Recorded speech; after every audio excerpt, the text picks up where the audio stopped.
jangan berputus asa dari rahmat aku, kata Allah. Kepada siapa? Pendosa yang ngerasa, aduh kayaknya dosa saya udah kebanyakan nih, gak akan diampuni. Kata Allah, kenapa kamu berpikir kayak gitu sama aku? Kamu hambaku. Walaupun kamu banyak dosa, aku tidak akan pernah mempersulit kamu untuk dapat ampunan. Jangan putus asa, minta ampun lagi.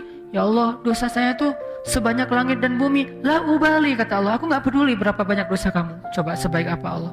Ya Allah, dulu kan saya sering nge-reject engkau panggil saya sehari 5 kali, saya reject. Kalau dipanggil sama atasan, saya datang. Dipanggil sama pacar, bukan datang lagi, lari. Kalau engkau yang panggil, saya abaikan. Ya Allah, gak apa-apa, kata Allah. Coba, kurang pemaaf apa?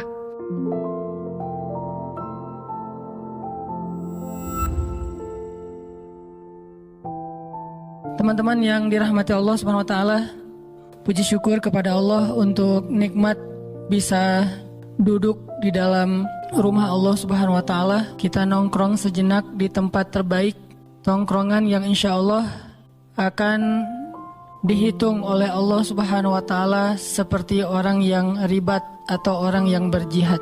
Tongkrongan yang kita lakukan antara satu waktu sholat dengan waktu sholat yang lain. Tongkrongan yang kita lakukan di tempat terbaik di muka bumi, yaitu rumah Allah.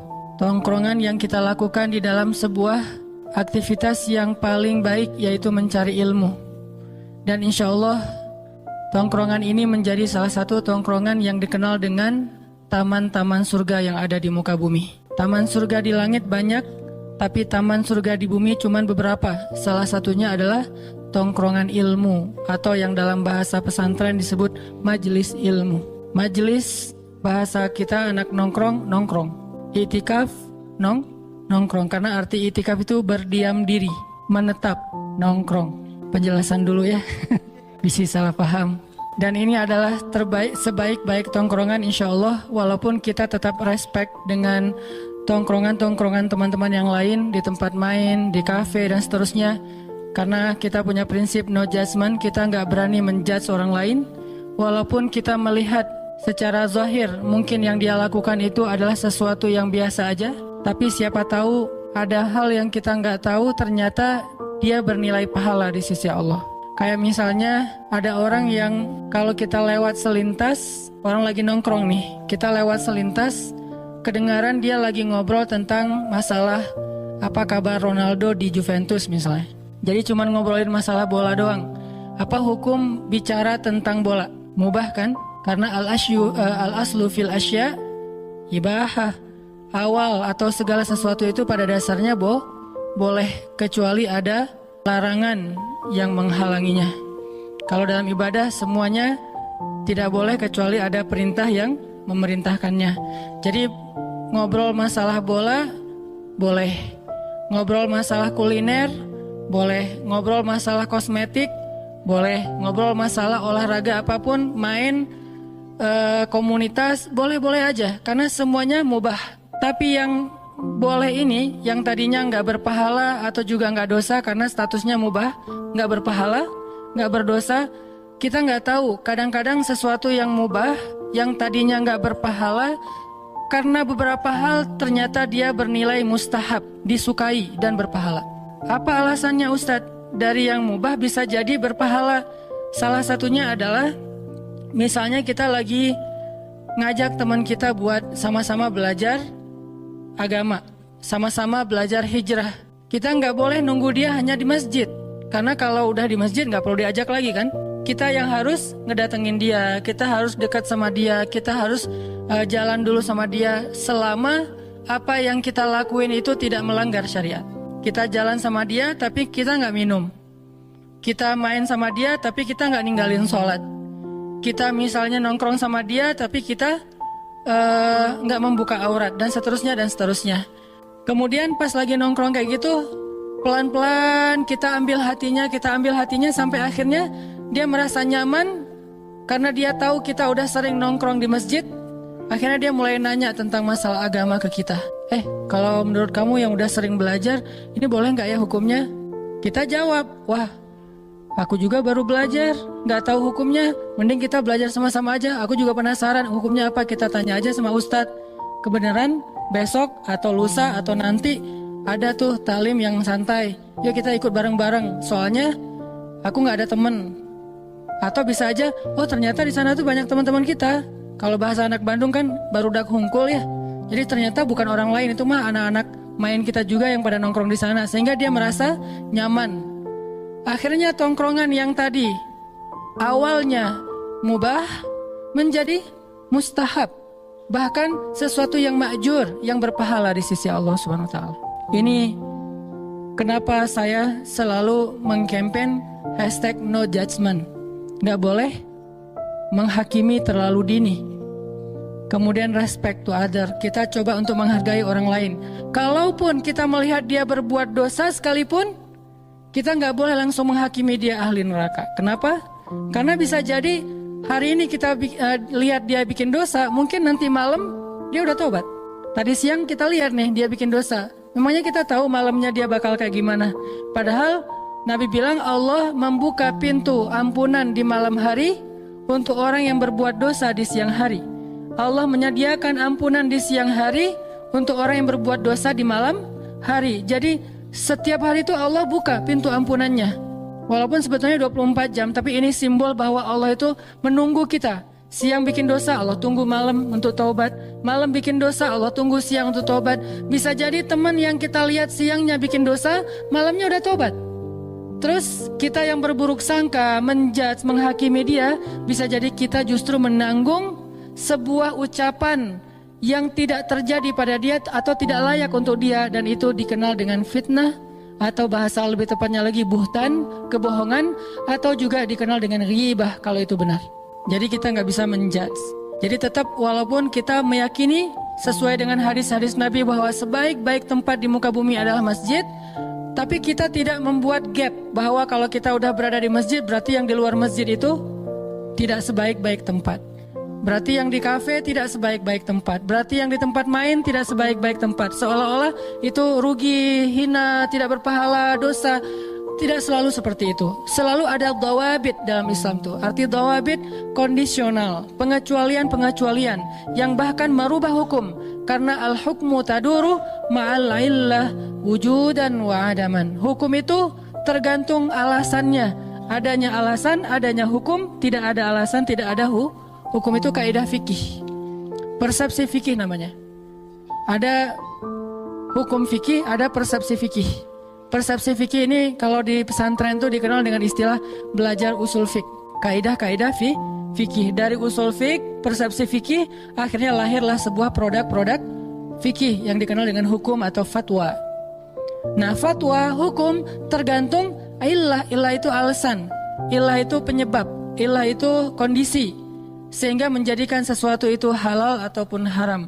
Bahkan kadang sesuatu yang haram berubah statusnya menjadi boleh, bukan halal tapi boleh dalam kondisi tertentu. Kenapa? Karena ad-darurah tubihul mahzurah. Sesuatu yang darurat bahkan kadang membolehkan yang tidak boleh. Jadi yang haram menjadi mubah, bukan menjadi sunnah ya. Karena kalau sunnah kan harusnya banyak ya. Kayak misalnya yang haram tuh sebutlah daging ataupun hewan yang diharamkan dalam Islam. Terus kita kelaparan di padang pasir, kelaparan di hutan. Buat teman-teman yang hiking mungkin nauzubillah terjebak karena gempa atau apa, akhirnya kehabisan makanan, harus makan apa yang mereka temuin. Ketemu babi hutan, udah berburu yang lain gak nemu, akhirnya cuman itu yang mereka dapat, dan mereka dalam kondisi yang hampir mati. Akhirnya mereka potong tuh babi, mereka makan untuk hanya mengganjal tubuh perut mereka supaya gak lapar dan mati. Itu namanya boleh. Tapi kalau yang namanya sunnah, makan sebanyak-banyaknya. Makin banyak makin berpahala. Jadi bukan sunnah hukumnya, tetap aja boleh doang dalam kondisi tertentu. Jadi kita lihat alasannya. Sama kayak misalnya gini teman-teman, kita lagi ngobrol sama teman-teman ya, bisa di grup WA, Telegram, atau kita lagi kayak ketemuan kopdar gitu. Lagi ngobrol kopdar gitu, tiba-tiba ada salah satu teman kita mulai mancing, atau dia spontan keceplosan ngomongin aib temannya yang lain. Apa istilahnya? Gibah. Dia spontan ngegibah, ngomongin tentang temannya, aib yang ada pada diri temannya, yang kalau dia dengar dia bakalan malu. Itu namanya gibah. Dan terus kan tugas kita adalah unsur akhaka zaliman au mazlum. Tolonglah saudaramu yang zalim atau yang terzolimi. Menolong yang terzolimi maklum kata sahabat, tapi menolong yang menzolimi gimana ya Rasul? Hindarkan dia dari perbuatan zalim, perkataan zalim. Itu cara nolong orang yang zalim. Nah, ketika kita ngelihat ada teman kita ngobrolin teman yang lain tentang aib-aibnya, kan tugas kita adalah apa? Nolong dia kan? Bukan hanya bahasa. Saya lebih coba untuk memakai istilah nolong dia daripada mencegah kemungkaran. Karena mencegah kemungkaran ini ada kondisi tertentu. Kita nolong dia, unsur akhaka, karena saudara kita sendiri. Zaliman au mazlum. Tolonglah saudaramu yang menzolimi atau yang terzolimi. Nah, dia sekarang dalam status ngezolimin, yaitu ngebicarain aib temannya. Terus gimana cara kita nolong? Cegah dia dari bicara aib orang lain kan ya? Cara mencegahnya gimana? Cara mencegahnya banyak. Salah satunya dengan kita sampaikan, oh itu gibah gak boleh. Cuman kadang-kadang ada orang yang ketika di ngomongin kayak gitu, sebetulnya dia udah tahu. Cuman enak aja kan ngomongin aib orang lain tuh kadang-kadang rasanya kayak renyah-renyah gurih gitu kan. Jadi kayak apa? Yalah kayak kita makan cemilan apa yang kesukaan kita, ditambahin sambal, ditambahin kerupuk, ditambahin apa, kalau perlu masih kurang tambahin cengek potong gitu biar lebih enak gitu kan. Itu kayak makan mie instan banget kasih cengek. Itu ngomongin orang lain. Sehingga kayak enak gitu walaupun kita tahu ini nggak sehat loh, tapi makan juga kan. Ini nggak bagus loh, apalagi kalau perut kosong makan mie instan kasih cengek lagi. Kalau perlu tambahin, kayaknya kurang nih pecinnya, tambah 1 sendok lagi gitu kan ya. Kita tahu bahwa pecin itu nggak bagus buat kita, bahwa mie instan ini kalau kebanyakan atau bahkan sedikit aja buat orang-orang tertentu nggak bagus, bahwa ada pengawet nggak bagus dan seterusnya. Kenapa kita tetap makan? Karena emang enak. Kadang-kadang kita kayak pura-pura lupa. Lo makan mie instan terakhir kapan? Udah sebulan yang lalu deh. Perasaan baru kemarin gitu ya. Jadi kayak lupa udah sebulan yang lalu. Gitu juga dengan membicarakan aib temennya. Kita tahu itu nggak boleh. Kita tahu itu nggak bagus, tapi rasanya tuh kayak gimana gitu. Rasanya kalau tongkrongan kita nggak ada obrolan tentang itu, kayak garing gitu, kayak hambar. Sehingga kita tambahin ucapan-ucapan, obrolan-obrolan tentang aib orang lain, dan itu bikin suasana renyah. Jadi kayak nyambung, kayak tektokan gitu antara kita sama teman segeng. Nah, gimana caranya? Kadang-kadang kita sebutin ayat juga dia udah tahu ayatnya. Lo mau ngomong surat Al-Hujurat kan? Oh iya, gue udah hafal. Terus ngomongin hadis dia udah sering dengar nasihat. Caranya kadang, walaupun ayat dan hadis itu pastinya udah paling ideal lah ya. Tapi ada kondisi kadang yang paling efektif, justru kita ganti topik yang lain. Topik apa? Topik yang dia suka. Kadang dia sukanya tentang masalah olahraga, kadang dia sukanya masalah main, kadang dia sukanya masalah kuliner, kadang dia sukanya masalah entertain atau apapun lah ya, selama itu tidak melanggar syariat. Justru sesuatu obrolan yang tadinya hukumnya mubah doang, nggak berpahala, nggak dosa, tapi dengan konteks pengen mengalihkan orang dari gibah malah menjadi sesuatu yang berpahala. Apakah kita tahu? Kan kita nggak tahu. Makanya tidak boleh kita menjudge orang lain hanya dengan sekilas tanpa tahu detailnya, nggak bisa. Apalagi menjudge sejarah, karena sejarah kita tidak hadir pada masa itu. Banyak para tabi'in yang keliru terhadap pemahaman sejarah karena mereka tidak hadir waktu itu. Contohnya dulu ada generasi tabi'in yang keliru terhadap satu ayat. Ayatnya berbunyi wala tulqu biaidikum ilat tahlukah. Janganlah kalian mencelakai diri kalian sendiri. Jadi dalam sebuah peperangan kaum muslimin terdesak, lalu mereka dikepung oleh musuh. Akhirnya seorang laki-laki tabi'in berdiri dan mengatakan, wahai kaum muslimin, wala Allah berfirman, wala tahliku biaidikum wala tulqu biaidikum ila tahlukah. Janganlah kalian mencederai diri kalian sendiri, melukai diri kalian sendiri, membinasakan diri kalian sendiri. Mending kalian pulang aja, mundur, lari daripada kalian binasa oleh musuh. Dia pakai ayat wala tulqu biaidikum ila tahlukah. Niatnya baik supaya kaum muslimin terhindar dari dihancurkan oleh musuh. Akhirnya seorang laki-laki sahabat berdiri dan mendorong dia, mengatakan, pemahaman kamu salah, kata dia. Pemahaman kamu salah. Kalau bahasa Ali bin Abi Thalib itu kalimatul haq urida bihal batil. Kalimatnya benar tapi tafsirannya yang keliru. Hadisnya sahih tapi syarahnya dhaif. Jadi bukan hadisnya dhaif, hadisnya sahih tapi pemahamannya dhaif. Sehingga seorang sahabat berdiri mengatakan, buruk sekali pemahaman kamu, keliru pemahaman kamu. Demi Allah, ayat itu turun kepada kami dan waktu itu saya masih hadir di antara sahabat-sahabat yang lain. Ayat itu turun ketika kami mulai menjual senjata kami. Ayat itu turun ketika kami tidak mau lagi berinfak fi sabilillah. Karena kami menganggap umat Islam sudah banyak. Jadi kalau kami tidak berinfak juga masih banyak yang mau berinfak yang lainnya. Kalau kami jual senjata, yang lain bisa mengangkat senjata. Jadi kami pikir sudah tidak ada lagi kewajiban kami untuk membela agama dan negara. Karena kaum muslimin sudah banyak. Turunlah ayat wala tulqu biaidikum ila tahlukah. Janganlah kalian membinasakan diri kalian sendiri. Artinya gara-gara berhenti berjihad kalian binasa, itu maksudnya. Kebalikan dari pemahaman tabi'in ya.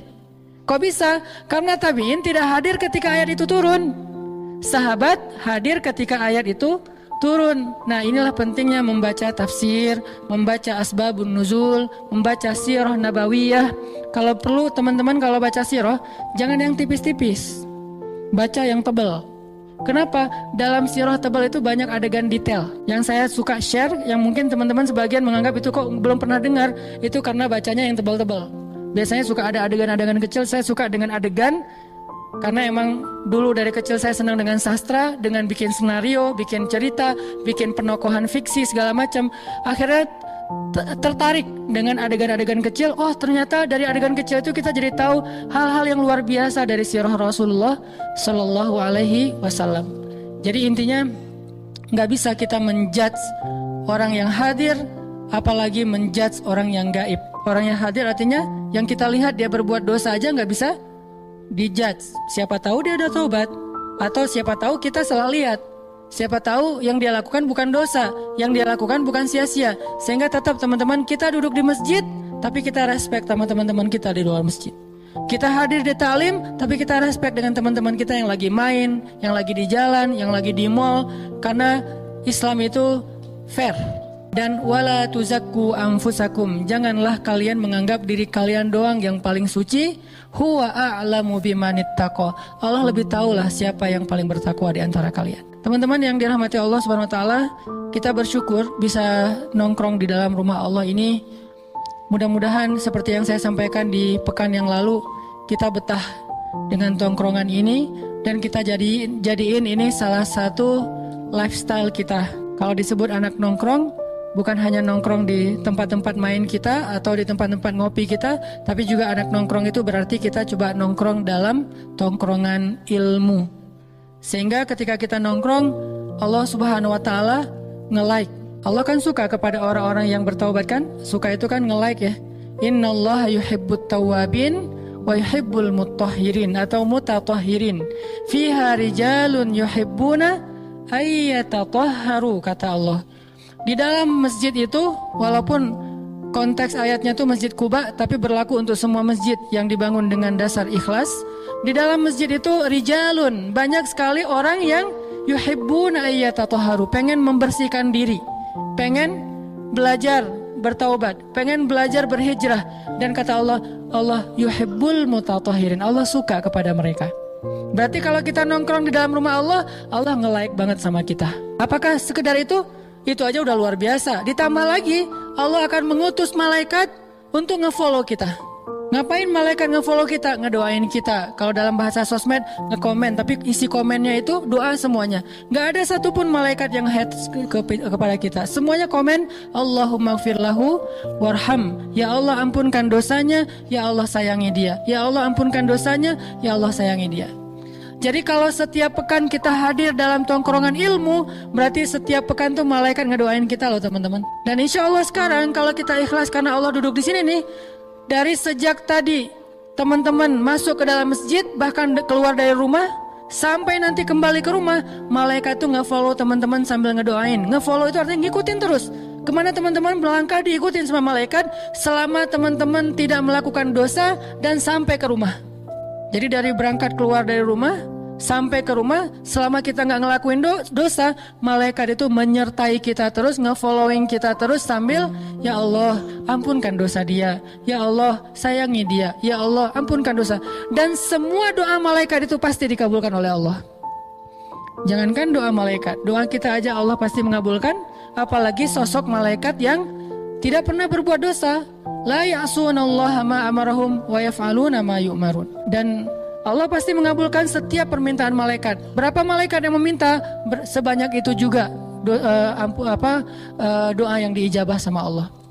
Misalnya dalam satu tongkrongan ilmu kayak gini nih, ada 70.000 malaikat yang nge-following kita. 70.000 malaikat masing-masing bilang Allahumma firlahu warham, Allahumma firlahu warham, Allahumma firlahu warham. Dan itu gak berhenti teman-teman. Kalau taklim kita selama 1,5 jam, berarti selama 1,5 jam berapa kali malaikat minta ampun untuk kita, berapa kali malaikat minta Allah sayang sama kita. Dan itu baru satu malaikat, dikali 70.000 malaikat. Adakah tongkrongan yang lebih berharga daripada tongkrongan ilmu? Sehingga kita merasa beruntung. Walaupun tadi tetap respect sama yang lain, tapi ini tetap yang terbaik ya. Kita beruntung berada di sini ya. Bukan kita hebat, Allah yang maha baik memilih kita untuk bisa nongkrong di rumahnya dan nongkrong di dalam majelis ilmu agamanya. Insya Allah nanti kita lanjutkan setelah sholat isya. Bismillahirrahmanirrahim. Teman-teman yang dirahmati Allah Subhanahu Wa Taala, kita lanjutkan. Pada malam ini kita ingin membahas tentang masalah sendiri.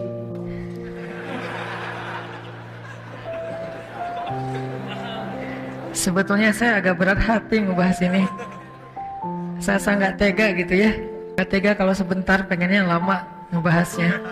Enggak. Sendiri dalam makna yang luas, bukan hanya status. Walaupun itu salah satunya.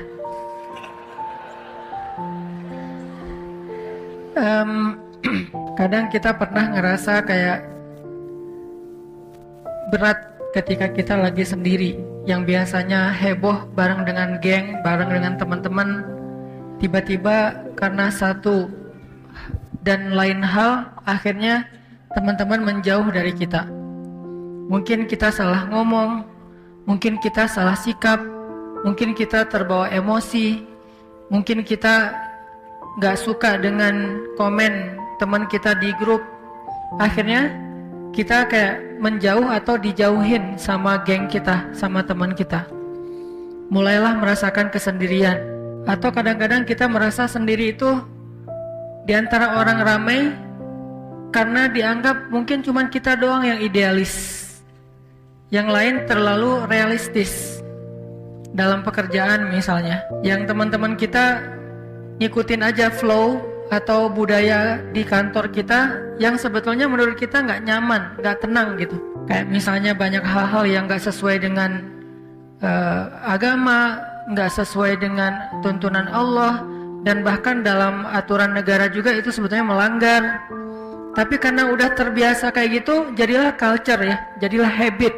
Nah, di antara satu kantor cuman kita doang yang mungkin masih bertahan, nggak mau ikut-ikutan. Mulailah merasakan kesendirian di antara banyak orang. Atau justru kesendirian itu muncul setelah kita udah punya keluarga. Ketika istri lagi ngambek, nggak mau ngajak ngomong sama sekali. Ketika istri lagi ngambek, kita harus tidur di sofa. Ketika istri lagi ngambek, kita harus itikaf di masjid. Nih curiga buat yang rajin itikaf nih, kenapa? Karena Nabi pernah itikaf di masjid beberapa malam gara-gara merasa tidak nyaman dengan sikap istri-istri beliau yang waktu itu pada cemburu. Saking lamanya Nabi tidak pulang ke rumah, istri-istri Nabi merasa khawatir jangan-jangan kita udah dicerai sama Nabi. Lalu mereka mengutus Abu Bakar As-Siddiq, "Ya Abu Bakar, tolong tanyakan kepada Nabi, apakah Nabi sudah menceraikan kami?" Lalu Abu Bakar datang untuk bertanya kepada Nabi. Nabi diam, nggak menjawab. Abu Bakar juga nggak enak, takut ngeganggu Nabi, pulang aja.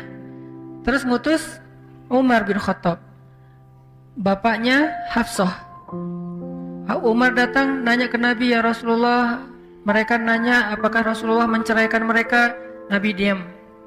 Akhirnya Umar balik lagi ke rumah istri-istri Nabi, mengatakan tidak ada jawaban dari Rasul. Makin khawatir istri Nabi, jangan-jangan benar kita udah diceraikan. Ya Umar, tolong tanya lagi sekali lagi kepada Rasulullah. Siapa tahu Rasulullah mau menjawab. Nabi datang lagi nanya.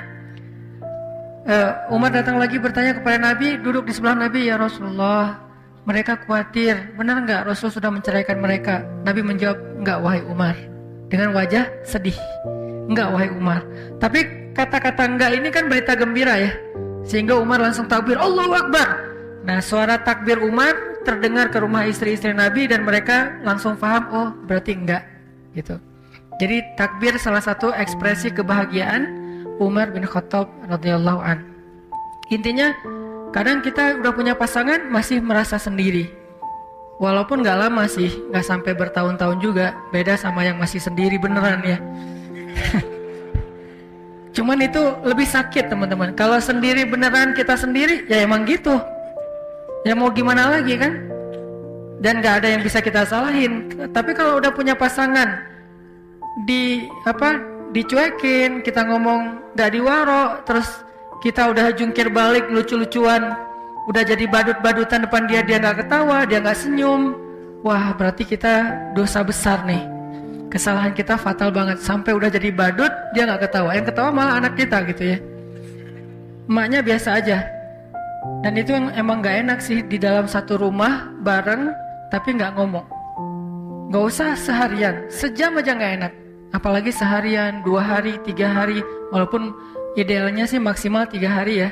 Tapi dan 3 hari ini batas maksimal. Terus minimal tergantung tingkat kesolehan. Makin soleh, makin cepat lerainya. Makin soleh, makin cepat islahnya. Makin soleh, makin cepat damainya. Maksimal mentok-mentoknya jangan ngelanggar lebih dari 3 hari. Tapi kalau bisa lebih cepat berapa lama Ustadz? Ya tergantung tingkat kesolehan. Ada orang yang cuman butuh waktu beberapa menit beres damai. Ada orang yang butuh sejam 2 jam damai. Ada yang tunggu sampai mentok. Kan belum 3 hari Ustadz. Ini tingkatan batas maksimal. Kalau udah lebih dari itu la yahil. Tidak dibolehkan dalam agama. Intinya kita seringlah banyak alasan, banyak kasus yang kita ngerasain kayak sendiri gitu. Terus kita pernah kangen dengan seseorang karena udah lama gak ketemu. Pernah katanya kayak LDRan gitu ya. Atau mungkin kalau sekarang enak, beda dengan zaman saya waktu masih di Kairo dulu, kan belum ada smartphone, belum ada Android, belum ada medsos yang secanggih sekarang. Dulu masih kirim surat. Saya tahun pertama tuh masih pakai surat ke mama, maksudnya ke ibu saya. Jangan curiga dulu, salah satunya. Masih pakai surat dulu teh. Surat sama telepon rumah. Jadi belum ada handphone. Kalau ada satu yang punya handphone tuh pengusaha sukses banget. Itu juga handphonenya handphone yang bisa ngelempar anjing terus lari segede gambreng gitu kan ya. Nah itu masa-masa itu kan orang ngerasa kayak kalau pergi jauh ya jauh beneran ya. Beda dengan sekarang kan, sebentar-bentar telepon, WhatsApp call kayak gitu, video call Malah kalau sama geng bisa teleconference. Wah gampang lah sekarang. Kalau dulu kalau pergi merantau ya merantau, nggak ngelihat wajahnya, nggak ngedengerin suaranya, dan jarang dapat surat. Sekali dapat surat itu kayaknya kayak apa gitu. Kamu ada surat tuh, wah heboh gitu kan ya. Baca surat, terus dibukai dengan assalamualaikum, terus berpantun dulu segala macam. Ala-ala tahun 90-an lah. Nggak ngerasain ya? Beda generasi. Jadi benar-benar ngerasa sendiri. Ini ada yang unik nih. Rasulullah SAW pernah merasakan sendiri, pernah merasakan kangen, bukan dengan manusia, kangennya kepada malaikat. Coba lihat tingkat keimanannya. Kangennya kepada Jibril alaihissalam. Karena udah 12 hari gak ketemu Jibril. Karena kan biasanya Nabi setiap hari ketemu Jibril kan. Setiap hari ketemu. Kadang-kadang ngebahas tentang satu ayat, kadang-kadang dapat ayat baru.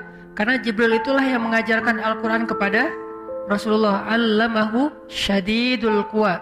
Al-Quran itu diajarkan oleh syadidul quwa, malaikat yang perkasa, malaikat yang gagah, malaikat yang kuat, yaitu Jibril alaihissalam.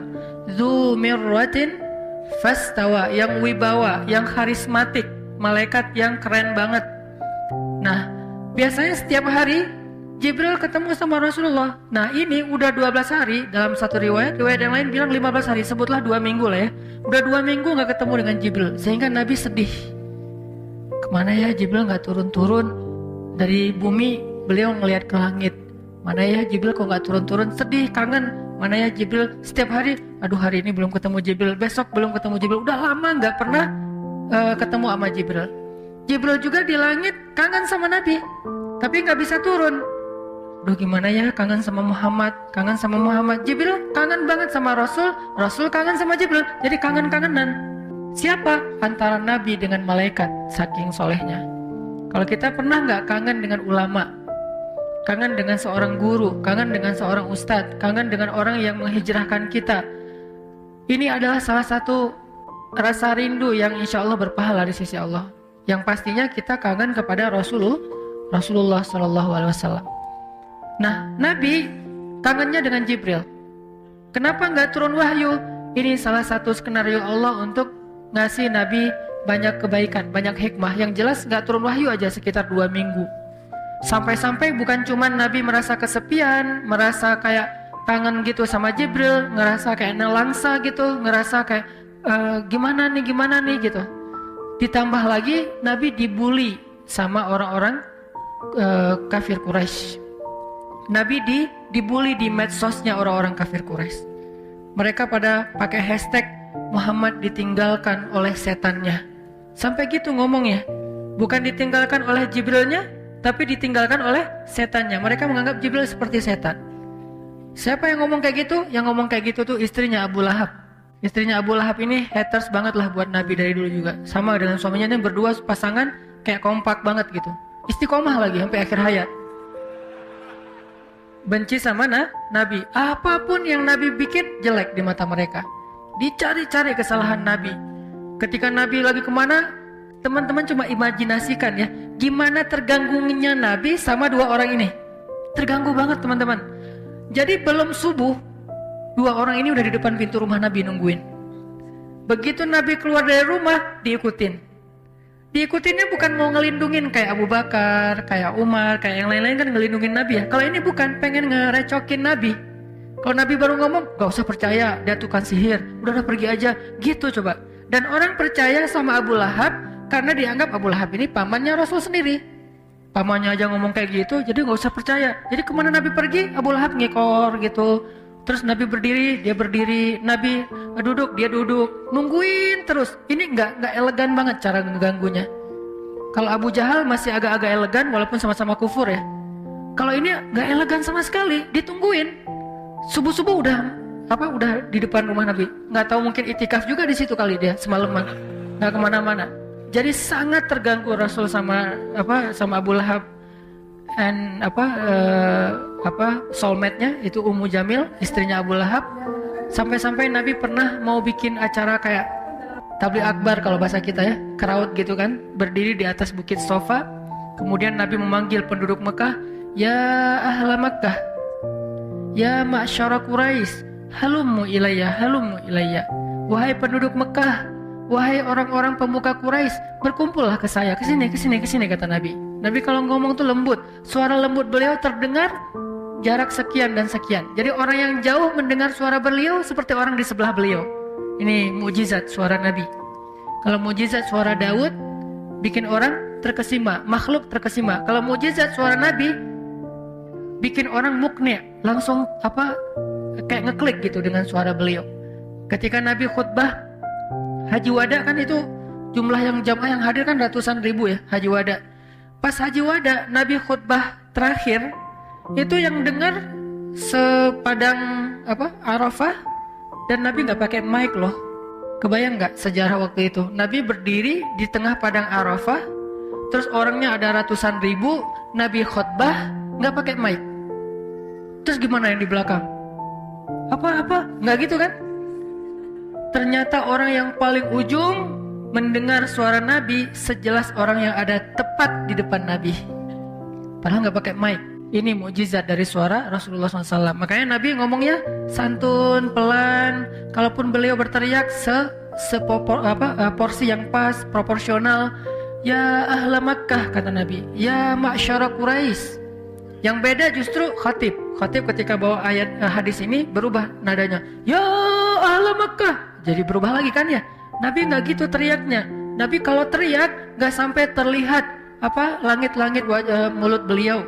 Ketika beliau mengangkat dagunya nggak sampai terlihat leher beliau terlalu lebar. Sangat ideal.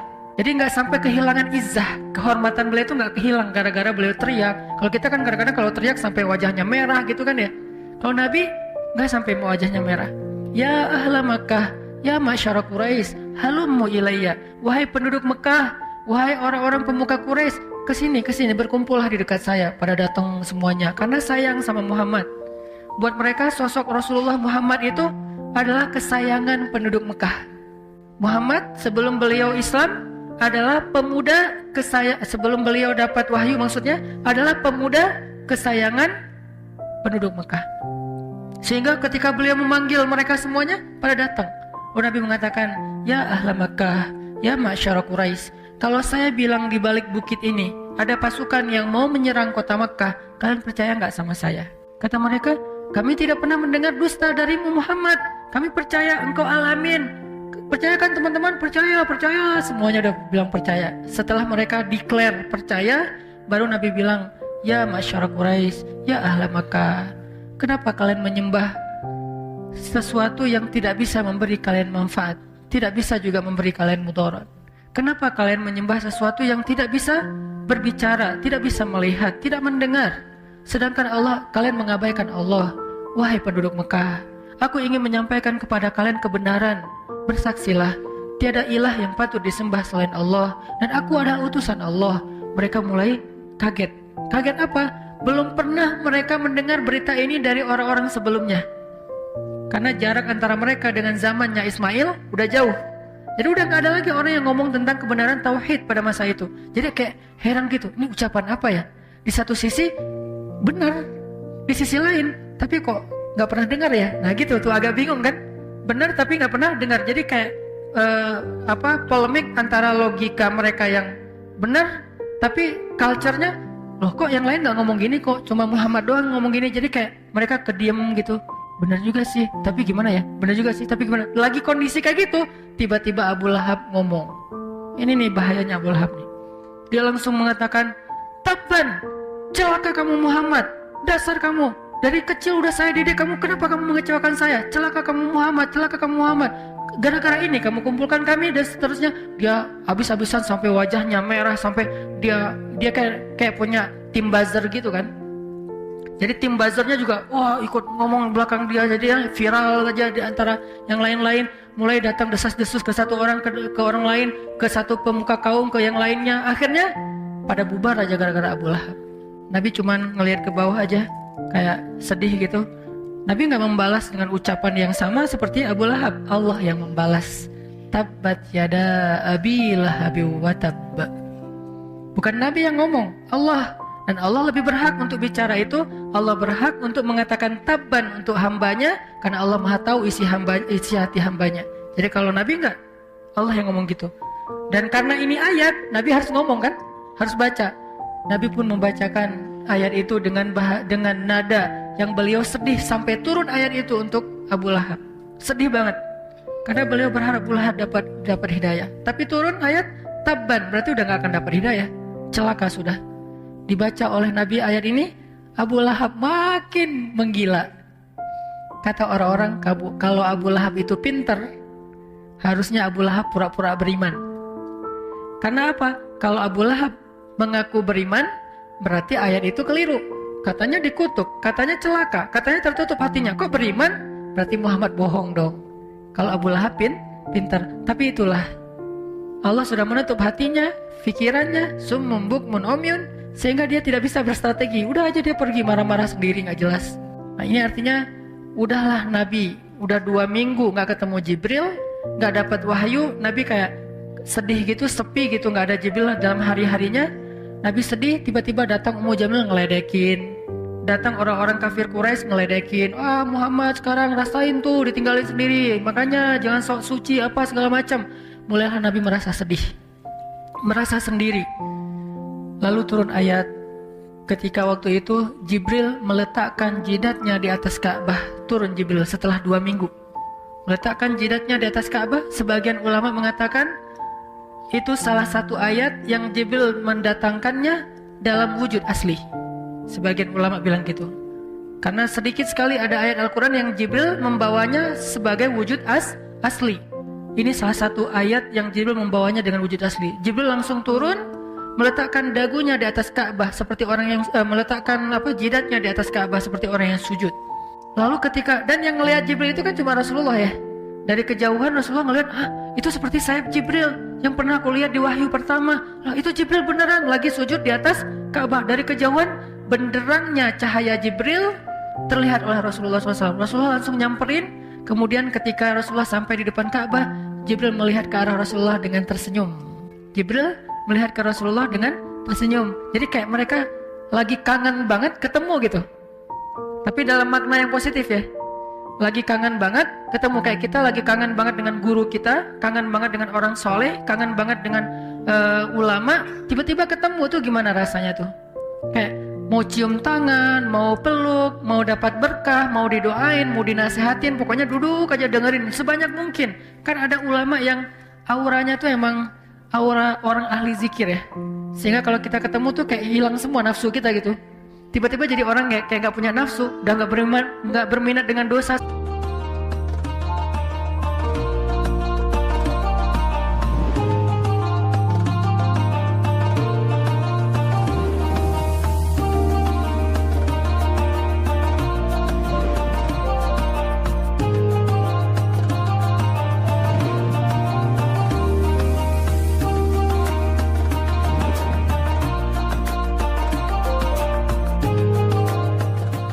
Sama sekali, tiba-tiba jadi kayak malaikat.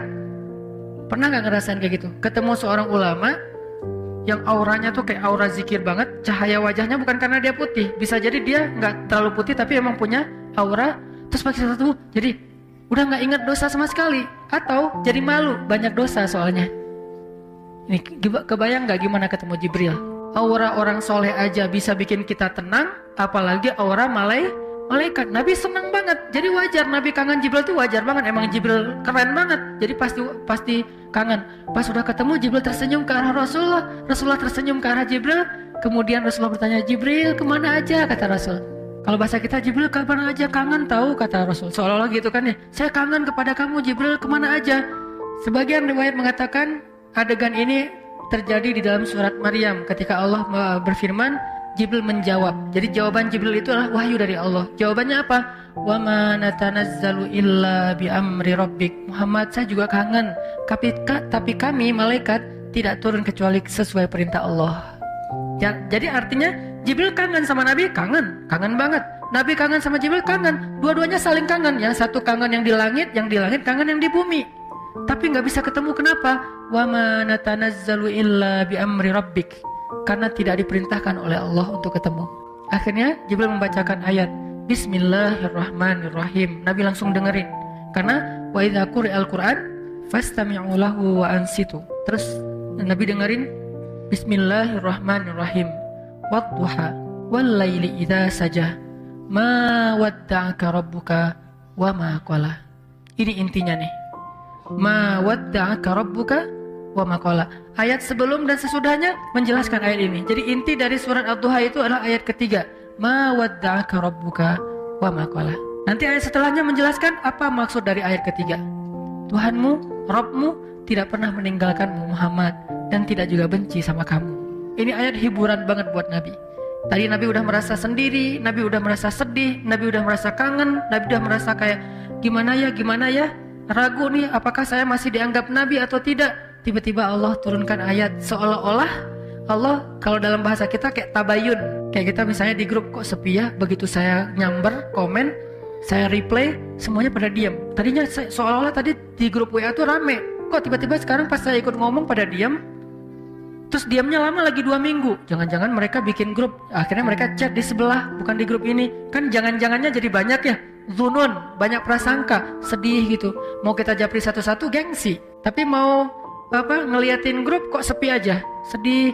Tiba-tiba ada yang ngejapri, enggak kok kita nggak bikin grup yang baru, gimana rasanya tuh? Enggak kok, kita nggak ada masalah dengan kamu. Maaf ya, kemarin tuh karena lagi pada sibuk, jadi pada sendiri-sendiri aja. Maaf. Pada minta maaf kan kita happy ya. Ada kejelasan keadaan hubungan kita tuh jadi jelas gitu. Begitulah perasaan Rasul, pasti lebih dari itu. Ketika Nabi mulai meragukan, gimana ya saya dengan Allah, jangan-jangan saya punya salah nih sampai Allah marah. Jangan-jangan saya nggak layak lagi ketemu Jibril karena hanya orang yang mulia yang boleh ketemu Jibril, sedangkan saya sekarang nggak ketemu Jibril. Nah, Allah menghibur Rasulullah ketemu dengan Jibril bukan dalam wujud laki-laki yang biasanya, tapi wujud aslinya. Artinya apa? Masih boleh banget kok ketemu Jibril bahkan dengan wujud aslinya. Karena untuk ketemu Jibril dengan wujud aslinya itu harus keadaan yang sangat-sangat istimewa. Wahyu pertama, Isra Mi'raj, bukan Isra Mi'raj malah Mi'raj. Karena pas Isra itu enggak, pas Mi'raj, pas di Sidratul Muntaha, Jibril berwujud sebagai wujud aslinya. Jadi kayak setelah lama enggak ketemu, Nabi ngerasa kayak jangan-jangan saya udah enggak layak ketemu Jibril. Sekarang tiba-tiba Jibril datang dengan wujud yang sebenarnya, berarti layak banget ketemu Jibril. Jangan-jangan Allah marah sama saya, jangan-jangan saya punya dosa nih. Apa dosa saya? Akhirnya Allah bilang, enggak Muhammad, aku enggak benci sama kamu. Enggak Muhammad, aku tidak meninggalkan kamu. Kan bahagia banget ya Nabi ya, setelah tahu bahwa beliau ternyata tidak ditinggalkan, tidak dibenci sama Allah SWT. Wadduha wal laili idza saja ma wadda'aka rabbuka wa ma qala. Nah, sekarang coba kita ambil ayat ini untuk kita. Karena ayat itu untuk semua yang membaca, bukan hanya untuk orang yang diajak ngomong. Yang diajak ngomong di dalam ayat ini siapa? Rasulullah. Tapi karena ayat ini adalah kitabnya kaum muslimin, orang yang beriman, berarti ayat ini juga untuk kita. Berarti yang Allah ajak ngomong termasuk kita. Walaupun secara istilah grammarnya, khitabnya, lawan bicaranya adalah Rasulullah, tapi dalam konteks Al-Quran, bukan dalam konteks sejarah, dalam konteks Al-Quran, maka lawan bicaranya adalah kita. Allah seolah-olah ngomong ke kita gini teman-teman, hambaku yang ngerasa sendiri setelah di grup diabaikan, hambaku yang ngerasa sendiri setelah di dalam kantor gak ada yang mau sepakat sama dia, hambaku yang merasa sendiri setelah dicuekin, setelah ditinggalin, setelah diputusin, setelah ditutup pintu gak mau dibukain, setelah di reject, setelah gak di read WA-nya. Kamu kalau ngerasa sepi, gak usah khawatir, aku bersamamu dimanapun kamu berada. Wa huwa ma'akum aina ma kuntum ma wadda'aka rabbuka wa ma qala. Manusia mungkin bisa ninggalin kamu, tapi aku enggak. Manusia mungkin bisa benci sama kamu, tapi aku enggak.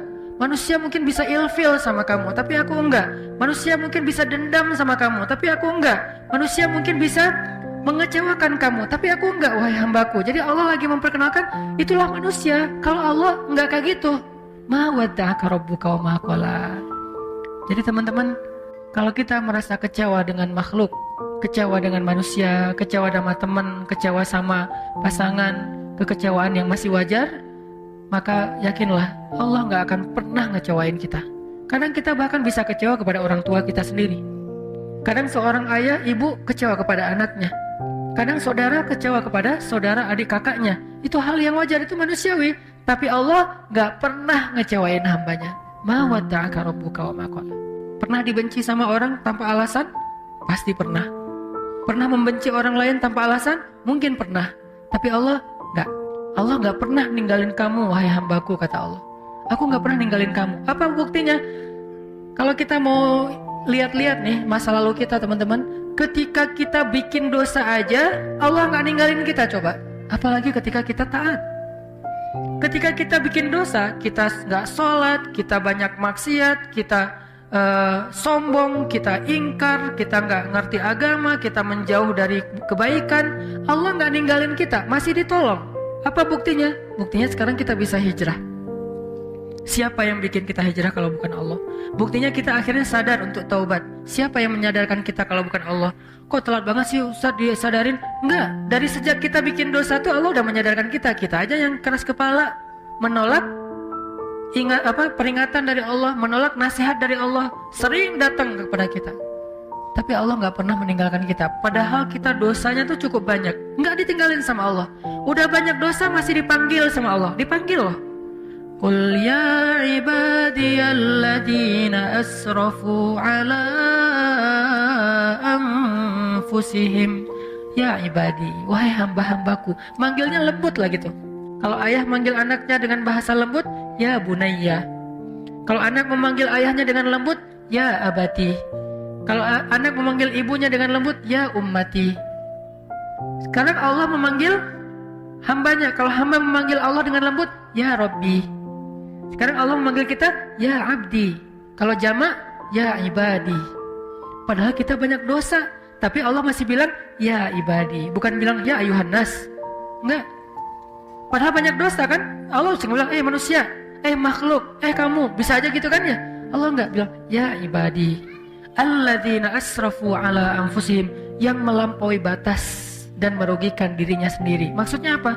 Yang banyak dosa. Kenapa Allah enggak terus terang aja bilang, wahai hambaku yang banyak dosa? Allah menjaga perasaan kita.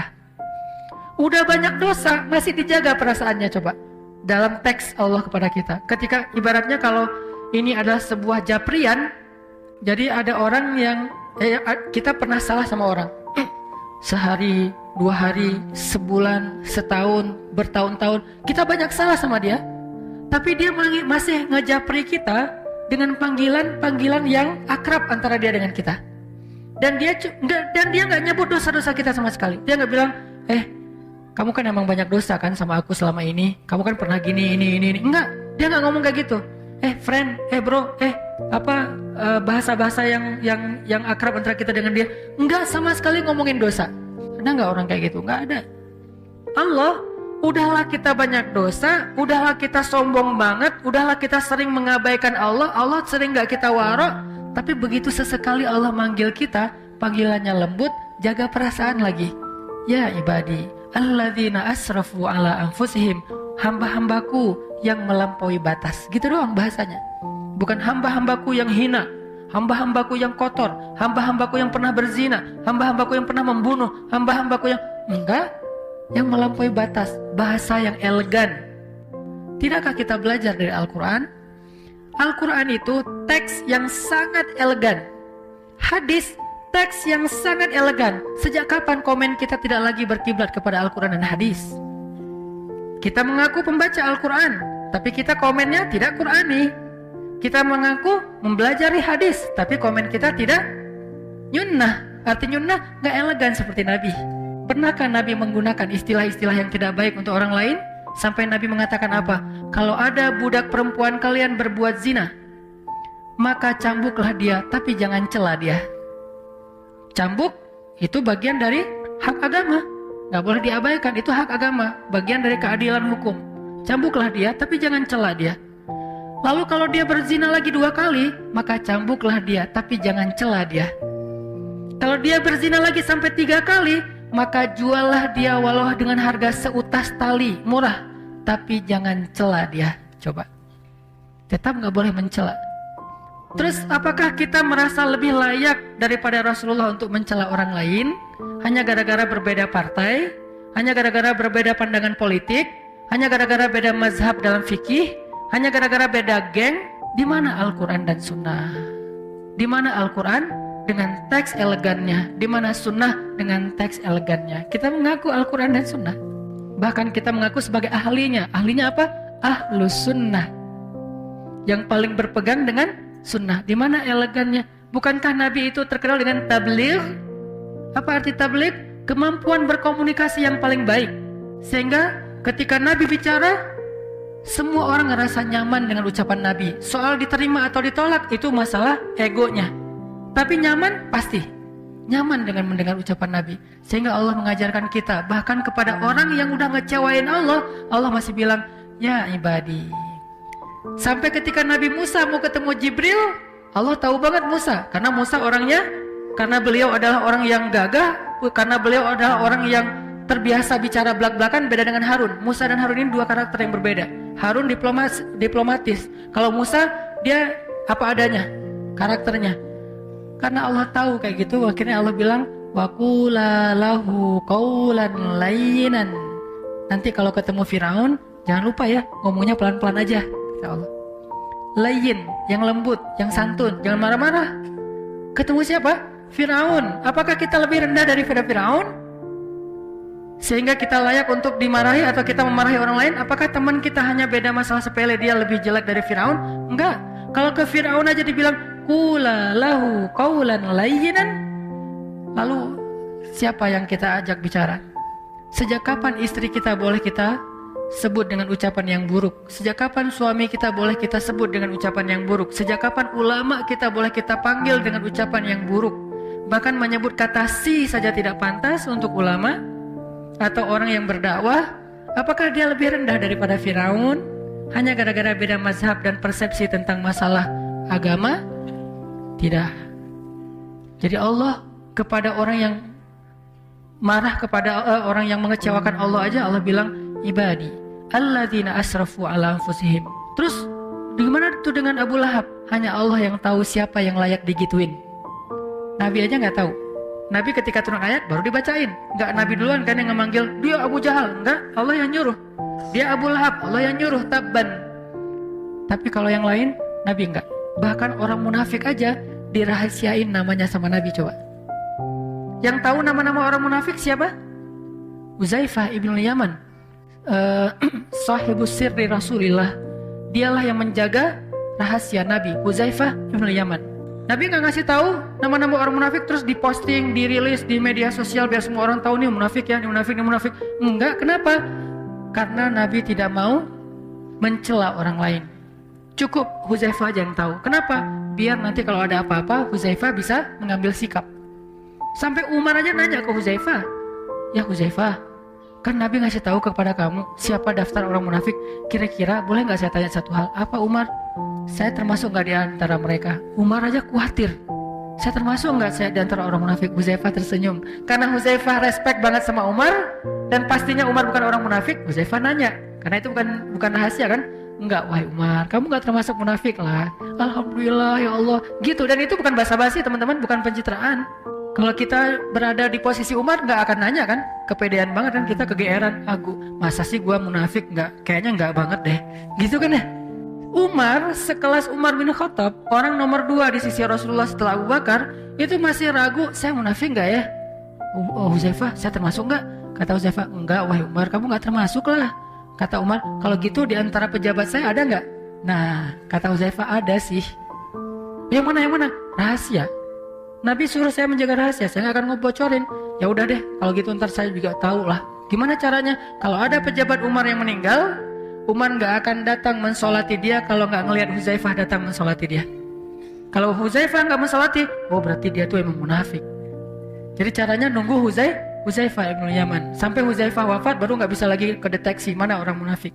Sehingga di zaman sekarang tiba-tiba kita mengklaim orang lain munafik, tapi kalau kita mengatakan itu sifat nifak, ya. Munafik sama nifak beda teman-teman. Munafik itu orangnya, nifak itu sifatnya.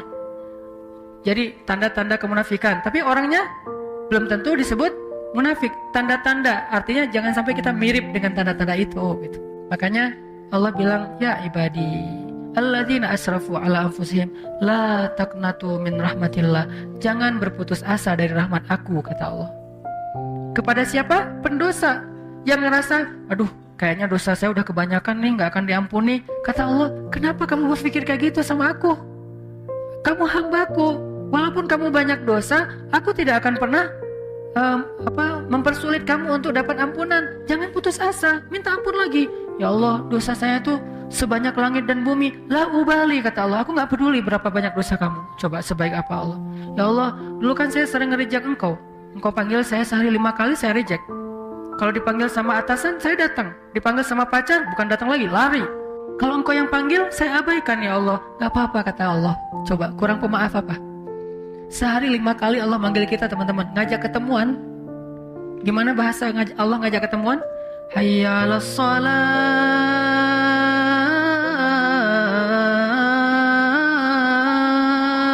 Hambaku ketemuan yuk. Kalau bahasa kita kan? Bahasa resminya apa? Mari kita sholat. Sholat itu artinya apa? Ketemu Allah kan? Kalau kalian seolah-olah kalian melihat Allah, kalau tidak melihat kalian yakinlah Allah melihat. Ketemuan gitu. Allah ngajak ketemuan. Bahasanya kalau diterjemahin selama ini resmi. Saya lebih senang menerjemahkan bahasa daily kita lah. Arti hayya 'alas shalah dalam keseharian kita, yuk ketemuan yuk. Allah ngajak kita ketemuan. Padahal kita yang butuh Allah, Allah gak butuh kita, tapi Allah yang ngajak kita ketemuan. Hayya 'alas shalah.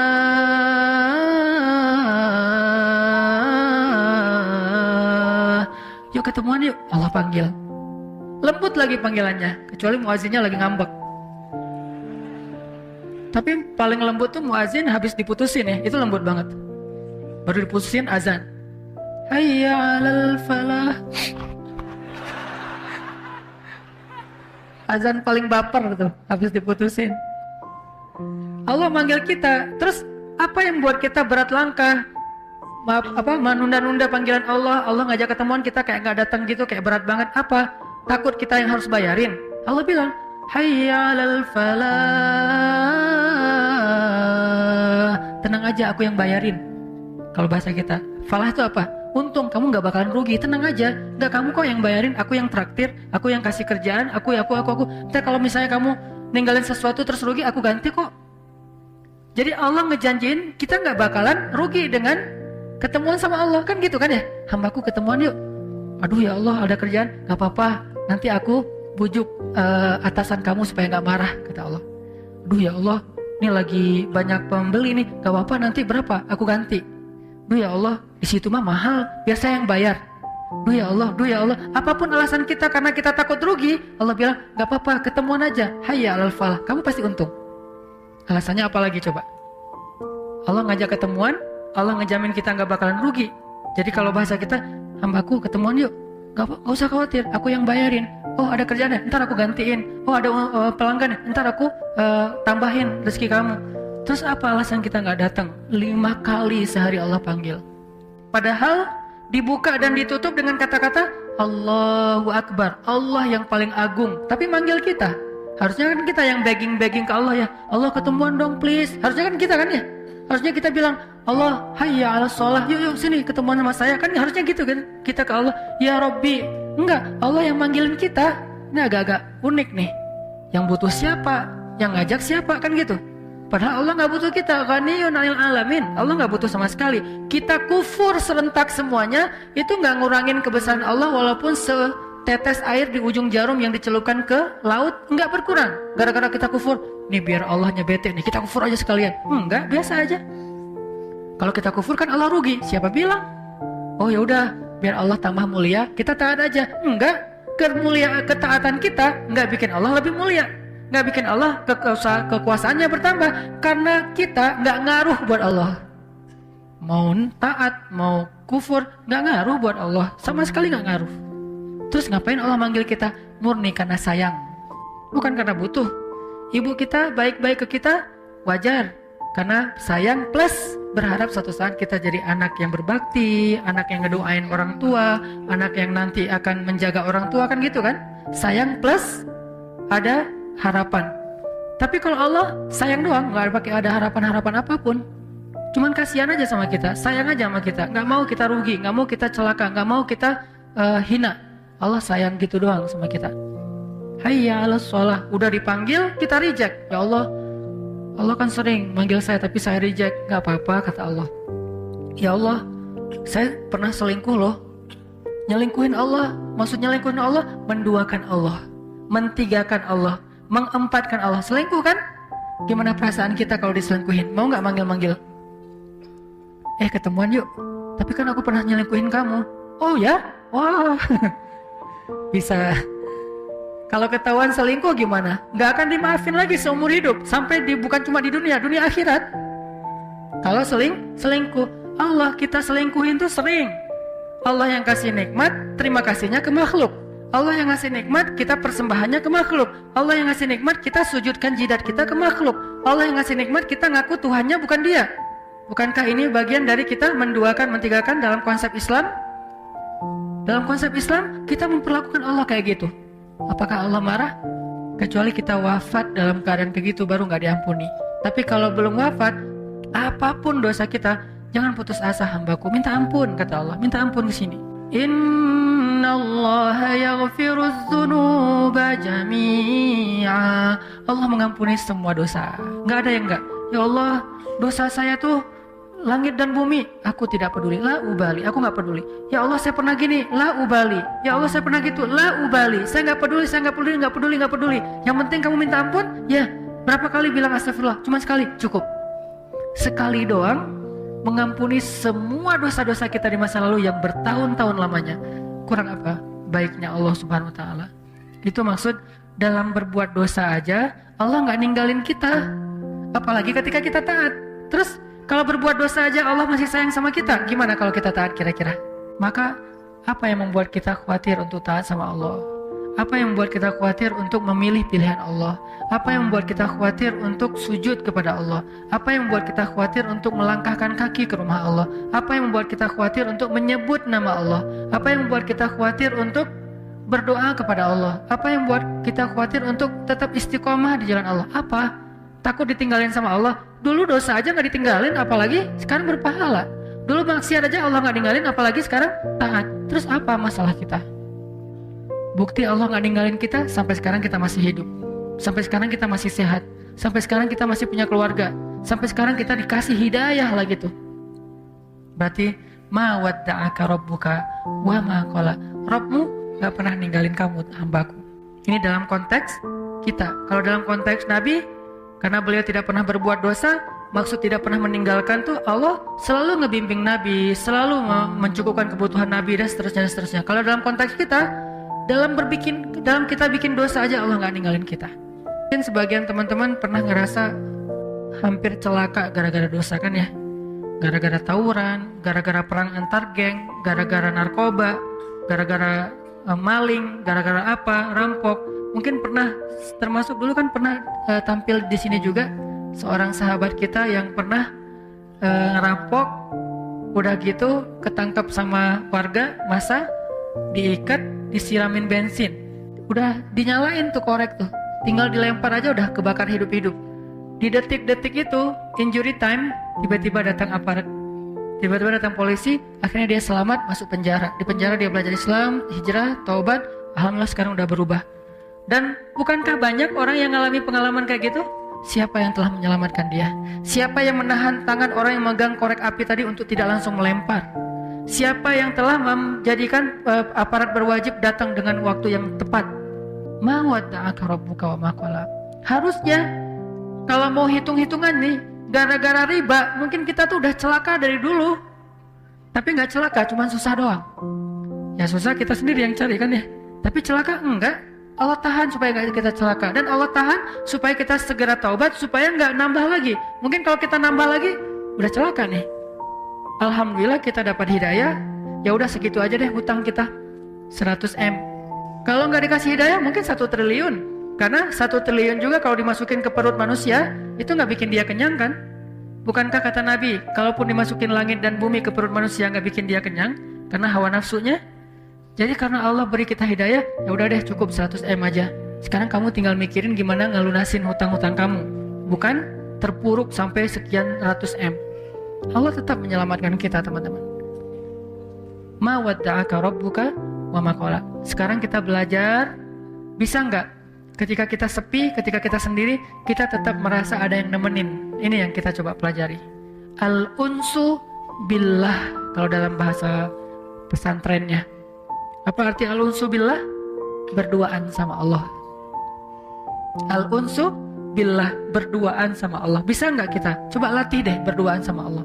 Salah satu cara melatih berduaan dengan Allah, ya ayyuhal muzammil qumil laila illa qalila. Wahai orang yang berselimut, bangun, bangun. Coba kamu berdiri di malam hari. Kenapa? Karena inna nasyi'atal lail hiya asyaddu wata'an wa aqwamu qila. Lebih berasa kalau malam tuh. Di situ kita melatih al-unsu billah. Sehingga kalau orang udah sukses melatih al-unsu billah, berduaan dengan Allah, dia mau kemana aja nggak gampang baperan ketika ditinggalkan orang lain, ketika dicuekin, ketika diabaikan, ketika. Enggak, kenapa? La tahzan, innallah ma'ana. Gak usah khawatir, gak usah sedih, ada Allah. Itu nggak akan berasa teman-teman kalau Allah itu nggak berarti dalam diri kita. Ya sih, tapi kurang. Katanya hasbunallah, tapi kok kurang? Nah, kita latih. Latihannya apa? Salah satunya dengan malam berdiri. Kalau nggak hafal banyak ayat, buka. Boleh Ustaz baca Quran? Sebagian besar ulama mengatakan kalau sholat sunnah boleh. Saya mengambil pendapat itu. Buka, kita baca. Wadduha wal laili idza saja ma wadda'aka rabbuka wa ma qala walal akhiratu khairul laka minal ula. Ulangi lagi. Ma wadda'aka rabbuka wa ma qala. Ingat, tadi kata Ustaz Hanan maksudnya ini. Ingat lagi materi-materi ini. Ya, dulu waktu saya banyak dosa, Allah nggak ninggalin saya. Masa sekarang ditinggalin? Ma wadda'aka rabbuka wa ma qala. Dulu saya banyak dosa, Allah nggak ninggalin. Masa sekarang setelah saya hijrah ditinggalin? Ma wadda. Ulang-ulang ayat itu. Itu cara kita ngelatih berduaan dengan Allah, romantis sama Allah. Kalau bahasa sosmednya ngejapri Allah. Bukan sekedar rame.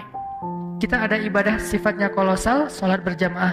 Ada ibadah yang sifatnya personal touch, privasi banget, cuman berdua dengan Allah aja. Qiyam malam hari, duduk tilawah. Atau habis subuh, latihan yang lebih ringan lagi habis subuh. Atau duha. Karena bangunnya mungkin jam 9, oke lah. Walaupun kurang oke sih sebetulnya. Habis subuh, Aisyah itu melatih berdoa, bukan melatih lagi, mengamalkan berduaan dengan Allah habis subuh. Karena biasanya Aisyah itu kan habis subuh dengan Nabi ya. Habis subuh bantuin Nabi, habis subuh jalan sama Nabi, jalan pagi gitu. Habis subuh ngerjain apa dengan Nabi. Sekarang apa? Habis subuh Nabi udah wafat. Aisyah sendiri, dia kangen sama Rasulullah. Dia kangen dengan suaminya, dia kangen dengan nabinya, dia kangen dengan kekasihnya. Gak ada, karena udah wafat. Ngapain? Habis subuh, Aisyah tilawah satu ayat sampai zuhur. Satu ayat. Famanallahu alaina wa waqana adzabas samum. Tadabbur, nangis, sujud, doa. Baca lagi. Famanallahu alaina wa waqana adzabas samum. Nangis lagi, sujud lagi, doa. Faman, gitu aja terus. Dari mulai habis subuh sampai zuhur, satu ayat. Apa arti ayatnya? Ayatnya tentang Allah baik banget sama kita. Dulu kita dalam keadaan tidak paham agama, Allah yang memahamkan kita. Dulu kita berada di tepi jurang neraka, Allah menyelamatkan kita. Dulu kita begini, sekarang begini. Famanallahu alaina wa waqana adzabas samum. Ayatnya bebas, yang mana aja, sesuai dengan kasus atau masalah kita masing-masing. Coba rasain berduaan dengan Allah itu senikmat curhat dengan makhluk. Harusnya lebih sih, tapi latihan gak apa-apa deh. Berduaan dengan Allah itu kayak berduaan dengan pacar halal. Berduaan dengan Allah itu kan kita kalau lagi pengen berduaan sama pacar halal kita, istri atau suami kita, gak mau diganggu orang ya. Bahkan kalau ketemu orang di kayak lagi makan di kafe, tiba-tiba ketemu teman, itu kayak aduh, kok sekarang sih ketemu dia kan lagi pengen berdua tuh. Terus orang itu nggak paham lagi tuh. Wah, kebenaran nih, aku satu meja ya. Ngeganggu ya. Ada orang kan agak-agak nggak pengertian nih. Akhirnya dia duduk bareng kita diem aja, dia heboh sendiri. Nah, kita bisa nggak gitu? Ketika lagi berduaan sama Allah, nggak mau diganggu. Ada waktu seperti itu. Tapi ada waktunya kita memang dengan makhluk, dengan manusia, hablum minan nas. Tapi ini ada waktunya pengen berduaan aja sama Allah. Sampai Nabi juga ketika mau berduaan sama Allah, Nabi di masjid, nggak di rumah sholatnya. Padahal kalau di rumah bisa aja, tapi boleh ke masjid biar nggak ada yang gangguin. Ini teman-teman, ma wadda'aka rabbuka wa ma qala. Insyaallah pada kesempatan yang akan datang kita lanjutkan kalimat yang lain dari surat At-Tuha. Mudah-mudahan satu demi satu ayat yang kita pahami ini bisa jadi fast charging iman kita. Kan fast charging itu nggak butuh panjang-panjang ya, satu ayat langsung ngecas. Nah, ini namanya fast charging. Coba nanti diulang ayat ma wadda'aka rabbuka wa ma qala. Mudah-mudahan itu bisa bikin kita la tahzan, gak usah khawatir. Innallaha ma'ana, Allah bersama kita. Itu aja yang bisa saya sampaikan. Semoga Allah Subhanahu wa taala memberi kita taufik setelah hidayah. Artinya setelah kita paham kita bisa mengamalkan. Dan semoga Allah Subhanahu wa taala